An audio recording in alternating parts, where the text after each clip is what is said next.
Peuple de la Terre, bonsoir. Bienvenue dans cette édition très spéciale, numéro 99 de Star Nation News, la dernière édition de l'année 2025. L'année que nous appelons l'année du serpent. C'est très révélateur, métaphoriquement, car c'était l'année de la transformation. L'année où l'on préparait le terrain pour quelque chose de plus grand à venir. 2025 a été l'année du deuil, du lâcher-prise et du dépassement des anciennes énergies et des anciens paradigmes qui n'étaient pas adaptés à la nouvelle fréquence, au nouveau paradigme, à la nouvelle réalité de cette planète, de ce système stellaire, de cette galaxie. La Terre étant entrée dans une zone de plus haute densité de la galaxie, tout change, à l'intérieur comme à l'extérieur. En 2025, nous nous sommes débarrassés, nous nous sommes séparés des anciennes énergies. Et c'est précisément cette année que Nataru, notre galaxie mère, s'est débarrassée aussi de l'Empire Sicard. Je vous invite à faire un bilan de l'année 2025 en matière d'événements galactiques. Passons en revue tous les événements significatifs qui se sont produits pour le développement de la conscience et pour l'histoire de cette galaxie.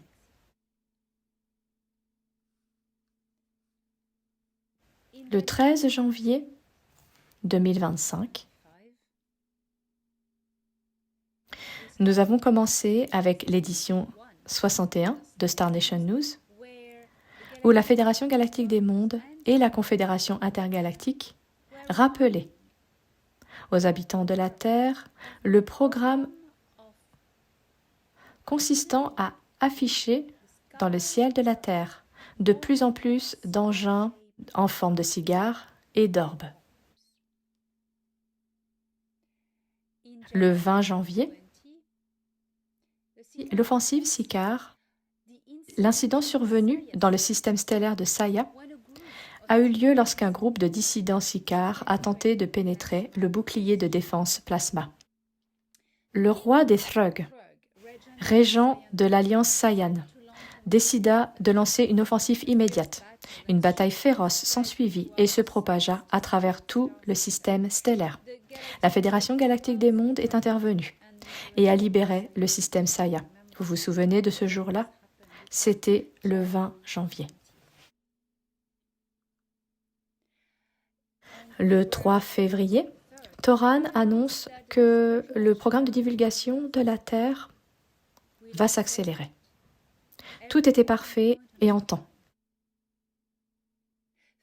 Le 10 février, Una vous a donné un puissant sort de protection, comme dans ce changement de paradigme. Les forces des ténèbres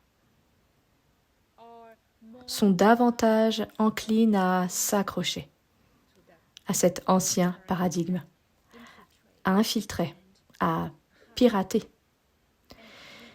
et à interférer véritablement avec notre lumière et notre développement. Alors Una a offert à chacun un puissant sort. C'était le 10 février. Elle a fait répéter ces mots 9 fois. Moi, enfant éternel du Créateur, je rejette toutes les ombres intrusives de mon champ physique, vibratoire et mental. Par le pouvoir omnipotent du Créateur universel, je rayonne la lumière de l'amour créateur. C'est très puissant. Vous trouverez toutes ces protections. Prières et manifestations de protection sur mon site web.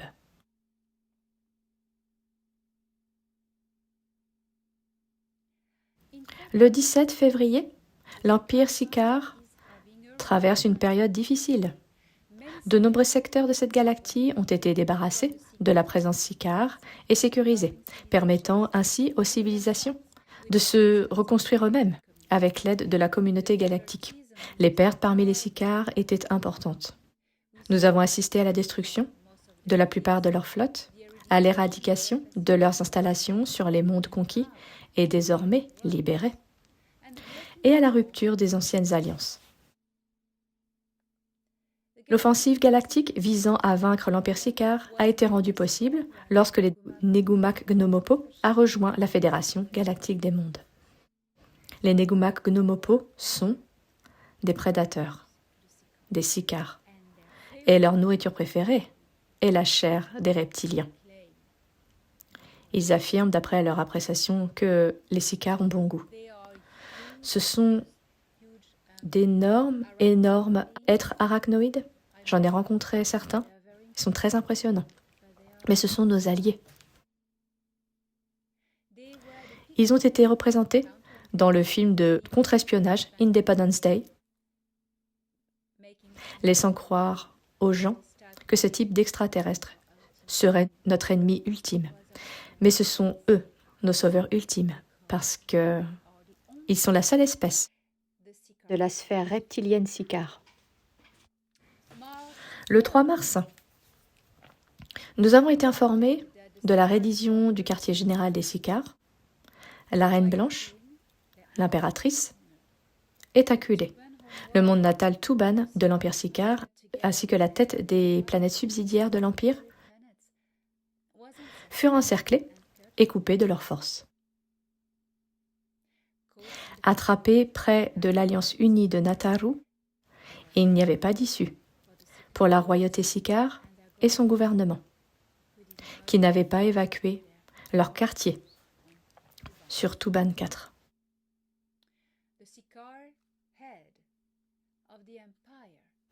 La dirigeante de l'Empire, la Reine Blanche suprême, capitula, temporisant afin de prendre une décision qui reprendrait le sacrifice au combat.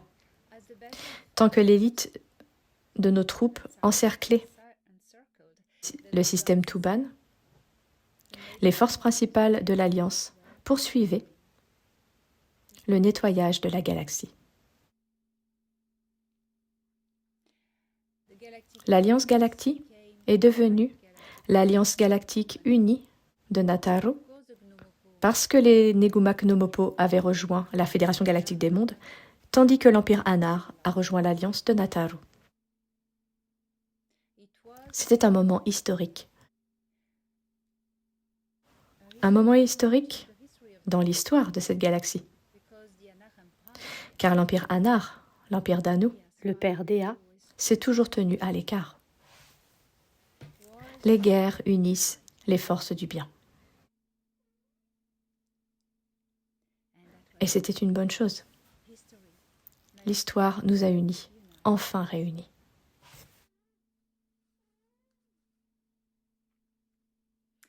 Le 10 mars, Alpha Draconis, Orion et Alcyone subissent des changements. Les populations de la planète natale des Sicars sont en train d'évacuer, tandis que les Negumak Gnomopo encerclent la planète. Des opérations simultanées ont été menées dans l'ordre dans d'autres systèmes stellaires principaux de l'Empire Sicard, tels que Alpha, Beta et Sigma Draconis. L'Alliance Galactique a attendu la fin de l'évacuation des populations pour attaquer le cœur du quartier général de l'Empire, qui n'avait pas encore capitulé. La Reine Blanche fut alors maintenue prisonnière et non exterminée. Ce n'est pas ainsi que fonctionne l'Alliance. Des informations plus cruciales peuvent être obtenues auprès d'elle, mais ce n'est pas tout. Le système carcéral de l'Alliance n'est pas un système punitif. C'est un système de transformation, un système de transmutation, une forme de guérison, où les gens sont placés dans des lieux de prison, des mondes carcéraux, la plupart du temps. Un rocher, vous savez, il y a tellement de rochers, de planètes vides dans cette vaste galaxie qu'il y a de la place pour tout le monde, pour chaque prisonnier. Certains prisonniers sont entassés dans le même monde, mais les prisonniers vraiment spéciaux, très importants, comme Enlil, par exemple, ou la reine Sicare Blanche, ont un monde à eux seuls, où ils peuvent se plonger dans la solitude et réfléchir à leur parcours.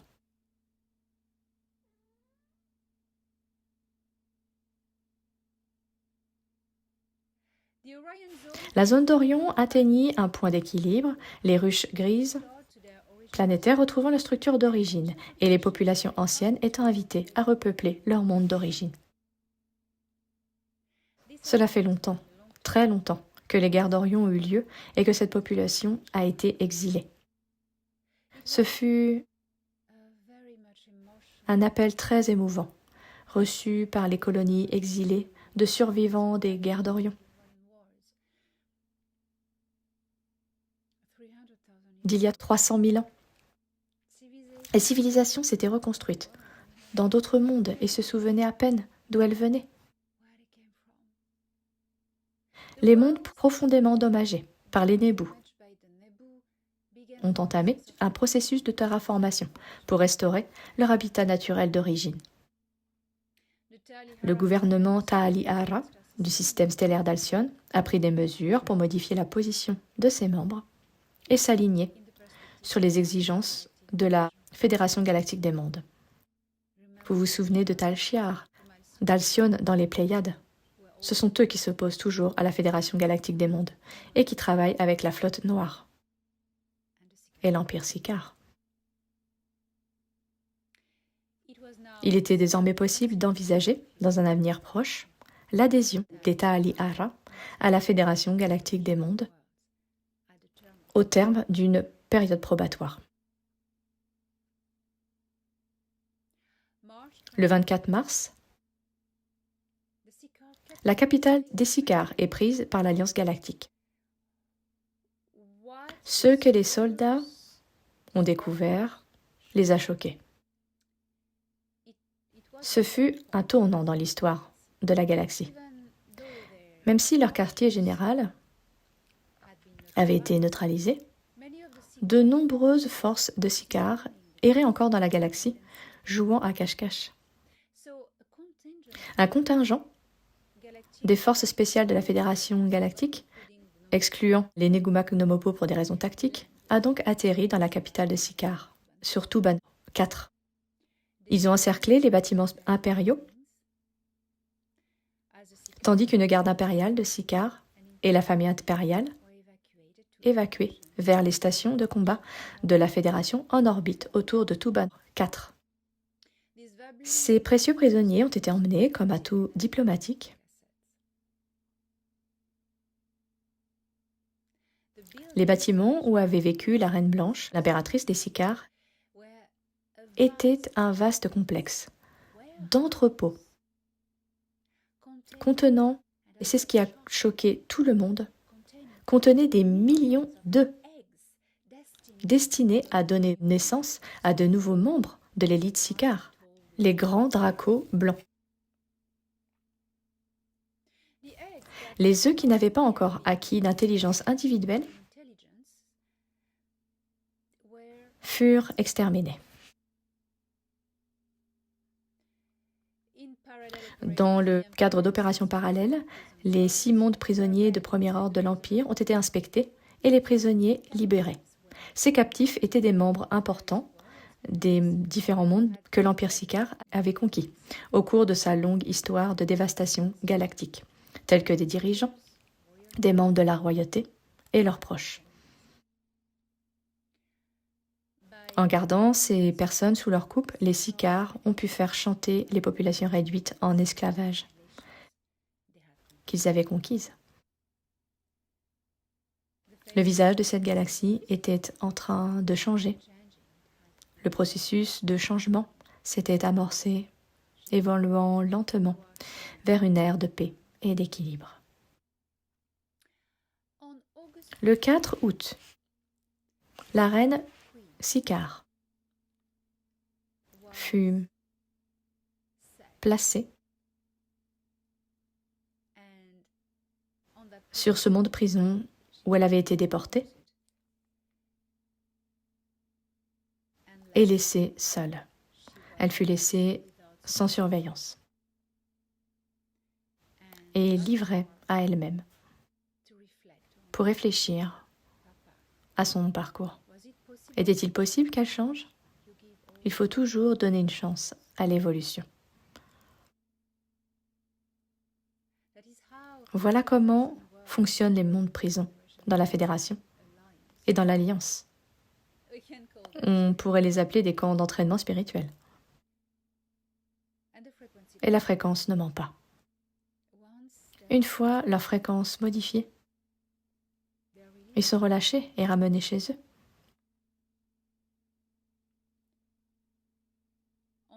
Le 21 avril, nous apprenons qu'il est confirmé que, bien que l'armée sicare ait été vaincue, des escouades de sicars renégats errent dans la galaxie, semant le chaos. Le 26 mai, Prince Ea de l'Empire Anar a jugé nécessaire de dénoncer les illusions et les programmes d'infiltration au sein de la communauté de l'éveil et de la divulgation. Il s'agissait de Star Nation News 75. Le 2 juin, la flotte noire, en difficulté après l'effondrement de l'Empire Sicare, a manifesté un développement qui s'est déroulé après la victoire de l'Alliance galactique et la chute de l'Empire Sicare. Bien sûr, la flotte noire, une branche militaire de l'Empire Sicare, à la structure complexe, s'est proposée à la Fédération pour entamer des négociations commerciales avec l'Alliance galactique. Vous savez, la flotte noire a tenté de nouer une alliance avantageuse avec la force victorieuse de cette galaxie. Ce sont des opportunistes. Ils s'adressent d'abord au gouvernement Negumag Nomopo, qui leur suggère de devenir membre de la Fédération avant de négocier un accord.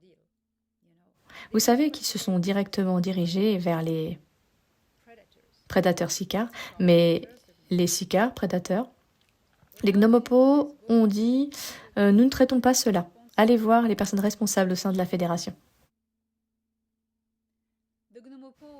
Les Gnomopo sont fidèles à leur code d'éthique strict, vous savez, et ils refusent de conclure des accords avec des factions non validées par la Fédération galactique des mondes. Bien sûr, la flotte noire, comme toujours, dans l'art de la guerre, s'allie avec le plus fort et le prédateur potentiel, pour leur avantage. La flotte noire s'est alors tournée vers la Fédération galactique des mondes pour tenter de trouver un compromis sans renoncer à son identité autonome en rejoignant la Fédération galactique des mondes. Mais plutôt en contournant les accords commerciaux. Vous savez, la flotte noire a toujours fait le commerce d'esclaves, d'armes et d'autres choses illégales. Toujours. Et ils souhaitaient cet accord commercial avec la Fédération sans en devenir membre, car lorsqu'on est membre de la Fédération, on est soumis à ses règles. Et ils ne voulaient pas de ces règles qui interdisent le trafic d'esclaves. Vous essayez donc de faire passer des accords comme si nous étions amis et que nous travaillions ensemble. Le Haut Conseil de la Fédération doit examiner leurs demandes. De ne pas les prendre en considération pour l'adhésion. Oh non, pas du tout. Mais plutôt pour déterminer comment refuser poliment. C'était une décision diplomatique délicate car elle impliquait de maintenir des relations relativement pacifiques avec la flotte noire d'Aldébaran. Vous ne voulez plus avoir d'ennemis? De nouveau? Des diplomates de la Fédération ont été envoyés dans le système stellaire d'Aldébaran, siège de la flotte noire, pour discuter de la situation. Et d'autres cultures de ce système stellaire aussi pourraient également apporter leur aide aux négociations. Cela a donc duré un certain temps. En clair, la flotte noire a audacieusement demandé l'autorisation de poursuivre ses activités autonomes et illégales dans des zones de la galaxie autrefois détenues par l'Empire Sicard. Ils voulaient simplement continuer leurs méfaits sur les mêmes territoires. Mais ces territoires étaient désormais libérés de l'Empire Sicard et appartenaient aux populations qui y retournaient ou qui s'épanouissaient et célébraient leur liberté. La flotte noire se sentait donc un peu seule. Après la chute de l'Empire Sicard, ces territoires sont retombés sous leur contrôle d'origine. Les cultures asservies ayant été libérées des Sicars et de la tyrannie. Cela a donc entraîné une perte commerciale considérable pour la flotte noire, qui profitait également du pillage des ressources et du commerce d'esclaves sur ce même territoire, lorsque l'Empire Sicard en était propriétaire. Suite à la récente montée en puissance de l'Alliance galactique de Nataru après l'adhésion des Negumagnomopo et des Anar, ainsi que la défaite de l'Empire Sicard, la flotte noire n'a aucune intention belliqueuse envers l'Alliance galactique. Ils veulent être en bons termes, mais personne ne les veut. Alors comment allons-nous procéder? Vous savez, les guerres entraînent toujours des bouleversements économiques drastiques et une période de réajustement, de rééquilibrage et de restructuration est inévitable. Les anciennes alliances sont défaites et de nouvelles alliances sont créées.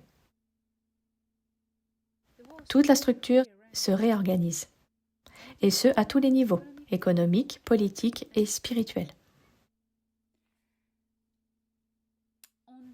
Le 9 juin, la Fédération galactique des mondes a déclaré que son représentant avait refusé toute association ou tout accord avec la flotte noire. Le 30 juin, nous recevons un message du héros du Haut Conseil de la Fédération galactique des mondes, Shudin Errata, du système stellaire Trappist 1, un Tengri. Entre autres annonces, il nous informe que la Fédération galactique des mondes surveille la Terre de plus près depuis la signature d'accords avec nos gouvernements pour lancer un programme de coopération en matière de défense contre les envahisseurs Nebu et Sicard. Ces deux empires ont désormais quitté notre système stellaire et ont été éradiqués. Le Haut Conseil de la Fédération galactique des mondes souhaite informer qu'il n'y a eu aucun changement dans la structure de cette organisation, contrairement à ce que les services de contre-espionnage terrestre ont fait croire à tous. Nos dirigeants obscurs ont été vaincus. Ils sont en train d'être vaincus et leurs plans sont déjoués. Leurs atouts et leur système d'armement sont en train d'être détruits.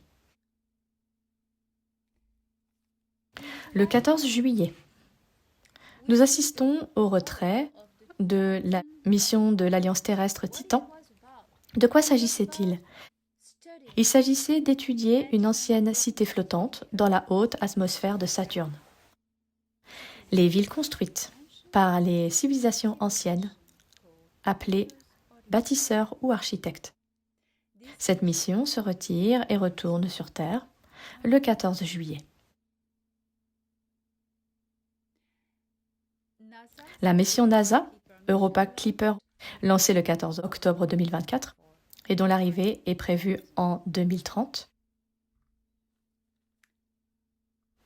est en cours.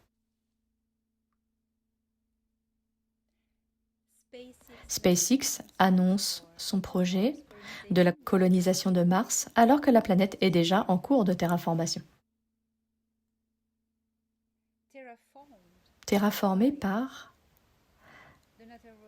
l'Alliance de Nataru, les Alpha Centauriens, les Pléiadiens et les membres de la Fédération des scientifiques qui la terraforment pour lui redonner ses conditions de vie d'origine. Alors les Tiiru, le peuple autochtone local, pourront enfin sortir de sous terre et vivre à nouveau à la surface.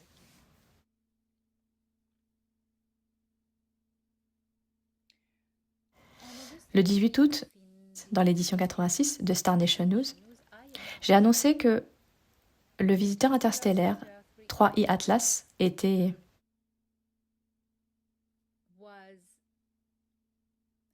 Je l'ai vu. Je l'ai vu à travers les yeux de Thor Han, le 9 août. Et c'est comme, je l'ai décrit, un rocher oblong avec de petites fenêtres sur le côté, mais il était recouvert d'une brume. Cette brume était un brouillard qui empêchait aussi de voir ce qui se trouvait réellement à l'intérieur, un bouclier. Il était sculpté dans la roche à la manière d'un ancien vaisseau spatial des civilisations anciennes. Il y était déjà associé, c'était très ancien. 3i Atlas, c'est ce que nous appelons un ancien explorateur. Il est habité par une conscience plasmique. Il n'y a pas d'équipage à bord. Et cela a provoqué un véritable cirque. Incroyable, incroyable. Sur Terre, tout le monde voulait savoir s'il y avait un pack d'activation à vendre ou des draco-reptiliens étaient à bord ou des Jedi ou toutes ces bêtises ou si les Dédis allaient revenir. Oh mon Dieu, oh.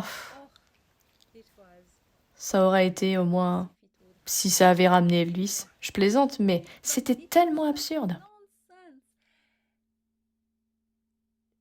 Je veux dire, si 3i Atlas a activé quelque chose, c'est en quelque sorte la stupidité humaine, parce que c'était assez incroyable de voir toutes ces absurdités. Mais ce qui s'est réellement passé, c'est que 3i Atlas a finalement établi un contact avec toutes les formes de vie. Cet être est plus ancien que cette galaxie. Et j'ai encouragé tout le monde à le contacter et à entrer en contact avec lui. Cette conscience, cette belle et ancienne conscience sage qui collecte des données. Partout où il va. Il étudie les systèmes stellaires, il étudie les planètes, il étudie la vie, les galaxies. Sa mémoire est emplie de tant de savoir. Il n'enregistre pas seulement des données. C'est la philosophie, la spiritualité, l'histoire, la culture de toutes ces civilisations qu'il rencontre. Entrer en contact avec lui, c'est accéder instantanément à une bibliothèque de cette galaxie. Et il est toujours là. S'éloignant de la Terre en direction de Jupiter. Eh bien, il y sera prêt le 16 mars 2026.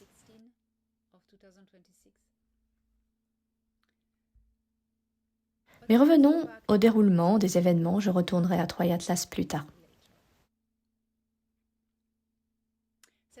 Le 14 septembre, la NASA annoncera la découverte d'autres planètes après l'orbite de Pluton. Vous verrez. Et je pense que c'est arrivé. Nous avons appris que la construction du hub en orbite autour de Jupiter est toujours en cours. L'Alliance terrestre a le contrôle total. Les Altéens présents sont là pour les soutenir. Le conseil d'Al-Nilam a également installé un avant-poste avant que la mission Titan ne quitte complètement les lieux. EA a invité les scientifiques de cette mission à consulter la Bakir, qui est une bibliothèque à bord du Nibiru qui contient toutes les archives anciennes du système stellaire. Et bien d'autres choses encore. Ainsi, le 14 septembre, dans l'édition 88, nous avons également appris plus de détails sur la mission NASA Europa Clipper, lancée le 14 octobre 2024 et qui arrivera en 2030. Elle effectuera, comme le dit la NASA, 49 survols en orbite de Jupiter et collectera des données en cours de route. Il n'atterrira plus. Pourquoi? Quel a été le changement? Mais le changement était que, vous savez, les colonies qui vivent sur Europa, notamment les Élartiens, savent que ces gens sont la NASA et qu'ils sont des entreprises et qu'ils veulent les ressources qui s'y trouvent. Tel est l'objectif de la mission. Ils ne vont pas collecter la vie. Ils veulent prélever des ressources, sonder et voir exactement quels minéraux et tout le reste. Les Élartiens a agi comme demandé, à condition que la mission Clipper ne touche pas physiquement à Europa. Voilà l'accord. Les formes de vie marine originelles d'Europa ont commencé à envoyer des signaux qui ont été détectés lorsque tous les appareils de détection terrestres ont vérifié si ils pouvaient recevoir ces signaux. C'était assez intéressant. Vous savez, ces êtres qui vivent dans les océans d'Europa, ils sont innocents. Ils ne connaissent rien à la cupidité ni aux entreprises. Ils ne sont pas au courant de ces choses. Ils sont purs. Ils sont impatients d'entrer en contact, mais la Fédération galactique des mondes essaye de les conseiller. Et ce n'est pas très recommandé avec ceci. Une escouade Sicard, 30 vaisseaux, renégats, a tenté une percée désespérée à travers le bouclier de plasma de ce système stellaire, mais a été arrêtée par les flottes de la Confédération intergalactique qui sont postées autour du bouclier de plasma du système stellaire, après le nuage de Oort. Bonne nouvelle, aucun contact n'a été détecté dans ce système stellaire par la station de combat XLR-6. Aucun contact avec les draco-reptiliens. C'était un bon point. Bien sûr, cette équipe, cette escouade, a refusé de se rendre, mais cela fait partie de leur culture. Le résultat était donc leur choix. Cette galaxie était encore dangereuse à ce moment-là. Le 13 octobre, dans l'édition 90, je raconte mon voyage sur Mars avec Prince Ea et mon vieil ami Jenan, le frère cadet de Toran, qui terraforme actuellement sur Mars. Nous sommes allés chercher Jenan et nous sommes allés visiter Troy Atlas. L'intégralité du voyage est relatée dans le Star Nation News 90 du 13 octobre. Le 27 octobre, sur l'édition 92, j'ai encouragé les gens à se connecter avec Troy Atlas qui est passé derrière le Soleil le 29 octobre, et je m'y suis rendue le 29 octobre avec Ea, derrière le Soleil,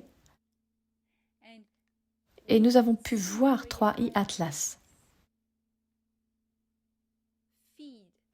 alimentant et rechargeant le plasma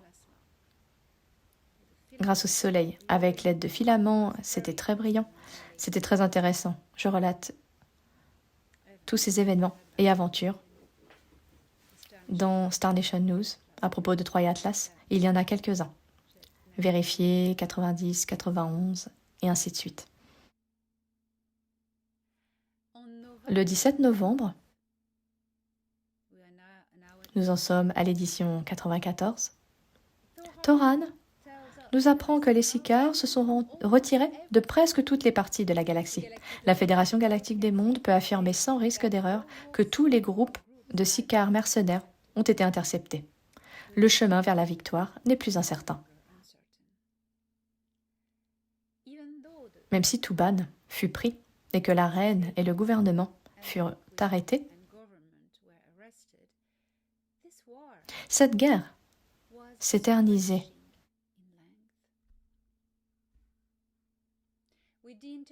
Avec l'aide de la Confédération intergalactique, la terraformation dans le système stellaire MAN donnait des résultats positifs. Les planètes Egoria, Jimun, Omanchera, Maya et Tar retrouvaient lentement et progressivement leur écosystème d'origine. Le Conseil d'Al-Nilam, ou Zagara, également connu sous le nom de Conseil d'Al-Nilam, a reporté d'excellents résultats dans la réhabilitation de ce système stellaire dans la zone Uru-Anna, la zone d'Orion. Après la défaite des Nebu, les colonies appartenant aux cultures originelles qui ont migré lors de l'essor des Nebu sont désormais renvoyées sur leur planète d'origine pour les repeupler. Ce processus s'est prolongé dans le temps et sera sans doute assez long, mais satisfaisant. Cela se passe bien. Le visage de la galaxie Nataru est en train de changer. Et tout cela est lié à la Terre. Votre paradigme a changé et les anciens attachements s'accrochent à la matrice. Ils n'y parviendront pas et ils le savent déjà à un niveau vibratoire. Le temps est une vibration qui n'intègre que ce qui est de même fréquence que sa dynamique. Les schémas dissonants appartenant à une chronologie ancienne, désormais déconstruite, n'ont pas d'avenir. Et leur existence s'estompe. Les peuples sur Terre, dont les actions étaient motivées par des intérêts personnels, s'effondrent dans des comportements conflictuels, douloureux et honteux. Ils vont tous s'allier et s'affronter. L'avenir de votre monde est inscrit sur une trajectoire inéluctable. Vous êtes fort, vous êtes éveillé, réveillé et empli d'espoir. Ne regardez pas en arrière. Non. Ne vous laissez pas envahir par de mauvaises habitudes, car ce qui est derrière vous n'existe plus. Vous créez ce que vos yeux voient. Ce n'est pas ce que vos yeux voient qui est réel, mais ce que vos yeux créent qui devient réel. Le 24 novembre, j'ai relaté ma rencontre avec Alex Collier sur un vaisseau andromédien. Ce voyage a été organisé par Morenay, le contact d'Alex au sein du Conseil andromédien, et il m'a permis de découvrir le vaisseau de Morenay et d'être avec Alex, deux émissaires envoyés de la Terre ensemble. C'était un moment assez incroyable, car nous sommes évidemment de bons amis. Alex m'a montré le vaisseau Le vaisseau m'a accueilli, m'a reconnu et m'a intégré à sa fréquence, à sa vibration. Et ce fut un magnifique moment de reconnaissance et d'acceptation. Et je sais maintenant que j'y retournerai. Tout a une raison. Le plan de divulgation est toujours pertinent et dans les délais.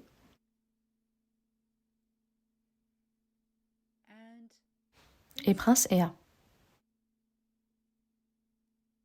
m'a autorisé à partager avec vous le premier verset du Dayakura. Le Dayakura est l'équivalent de la directive première, mais il appartient aux Anachim, le peuple Anunnaki, et il est plus ancien et plus spirituel.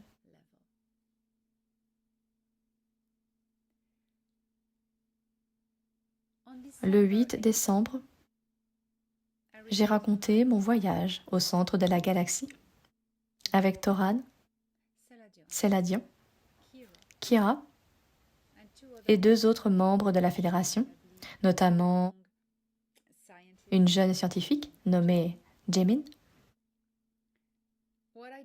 Ce que j'ai découvert là-bas était un vortex qui n'aspirait pas d'énergie, mais en propulsait une partie.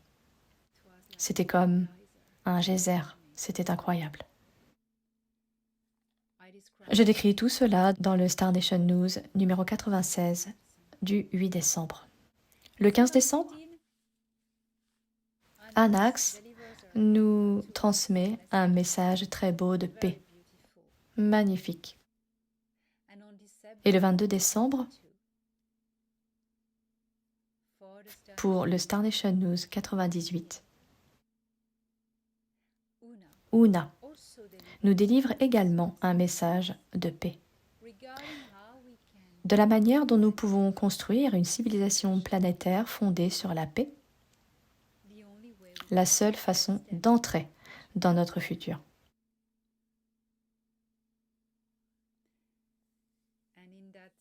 Et dans ce Star Nation News 98, alors que nous vivons la période de Noël, nous nous souvenons du retour de la conscience christique, de l'activation de notre propre potentiel. Je vous invite à regarder en arrière et à voir comment le visage de la galaxie a évolué et changé, et à vous débarrasser de l'ancien pour accueillir le nouveau. La galaxie est désormais prête pour le nouveau paradigme. Paix, communication et libre circulation des voyages. Plus aucun empire du mal ne se dresse sur notre chemin. La communication va être très rapide. L'échange de connaissances, de technologies, entraide et assistance entre les cultures. Des mariages, des accords, du commerce, des amitiés. Et nous allons y participer très prochainement.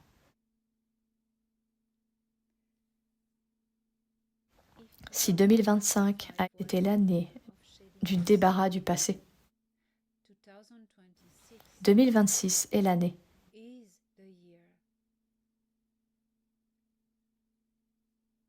où le terrain a été préparé, purifié, afin que nous puissions construire dessus. 2026 est l'année de l'ascension des bâtisseurs, des architectes. Et ces architectes, c'est vous. Maintenant, il est temps de construire en vous, dans votre vie et dans le monde ce que vous souhaitez pour vos enfants. Offrons-leur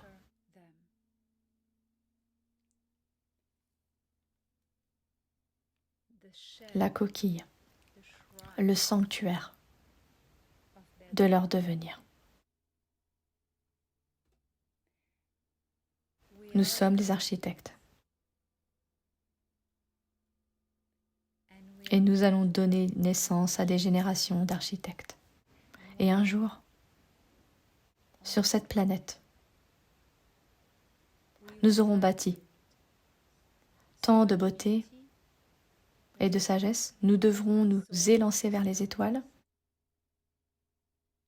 Nous serons une culture interstellaire et intergalactique. Et nous pourrons partager toutes les informations, la sagesse, les connaissances et les technologies. Nous serons capables de partager. Car nous vivrons en paix dans un monde d'abondance, de compassion et de fraternité.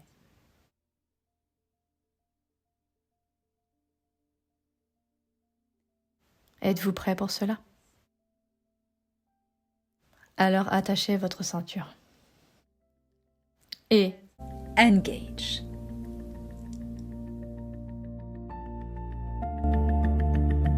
Quand je contemple la Terre à travers la fenêtre de la station, je souhaite sincèrement que tout le monde puisse voir cette planète d'en haut, comme je l'ai toujours fait depuis que je suis enfant.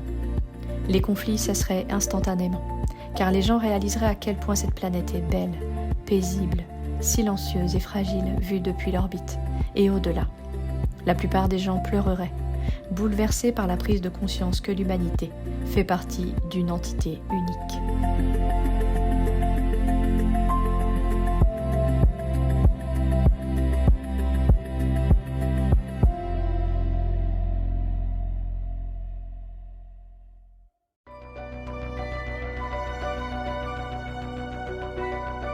Star Nation News was brought to you by Elena Danan.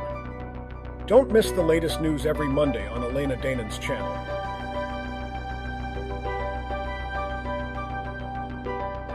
Video directed by Steph Zak.